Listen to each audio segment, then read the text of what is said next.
Assalamualaikum warahmatullahi wabarakatuh. Perkenalkan, nama saya Muhammad Gilang Aditya Nugraha dari kelas 10 3A, absen 21. Di sini saya akan mendeskripsikan tokoh pahlawan yang saya pilih, yaitu Soeharto. Siapa itu Soeharto?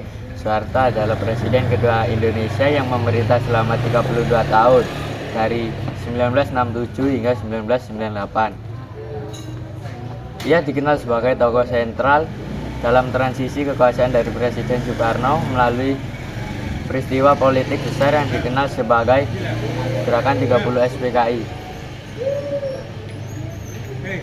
Pada 1965, Soeharto mengambil alih kekuasaan setelah terjadi instabilitas politik dan ekonomi, serta konflik antara kelompok ideologis di Indonesia.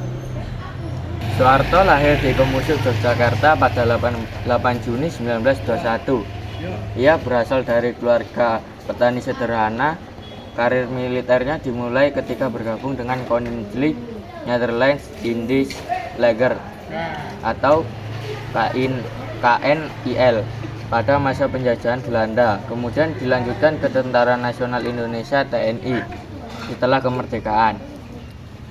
Sebagai Presiden, Soeharto memulai era Orde Baru yang fokus pada stabilitas politik dan pembangunan ekonomi.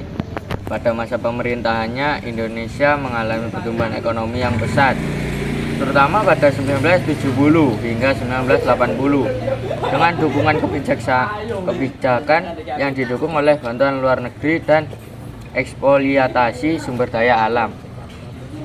Namun pemerintahannya juga diwarnai oleh otoritarisme. Soeharto memusatkan kekuasaan di tangannya, membatasi kebebasan berpendapat dan menggunakan militer untuk mengawasi masyarakat. Banyak pelanggaran HAM terjadi, termasuk pembantaian massal terhadap anggota dan simpatisan Partai Komunis Indonesia (PKI) pasca 30 SPKI, serta operasi militer di wilayah-wilayah seperti Timur Timur, Papua, dan Aceh. Pada Mei 1998, Soeharto mengundurkan diri setelah gelombang demonstrasi dan tekanan politik yang terus meningkat. Warisan. Setelah turun dari kekuasaan, Soeharto hidup dalam pengasingan politik di Jakarta.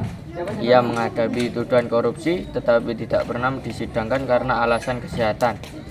Warisannya tetap kontroversial hingga kini. Sebagian orang mengingatnya sebagai pemimpin yang membawa kemakmuran ekonomi, sementara yang lain mengkritik pelanggaran HAM dan korupsi yang terjadi di bawah rezimnya. Soeharto meninggal dunia pada 27 Januari 2008. Namanya tetap menjadi simbol era panjang yang membentuk sejarah modern Indonesia yang sudah saya deskripsikan. Sekian, wassalamualaikum warahmatullahi wabarakatuh.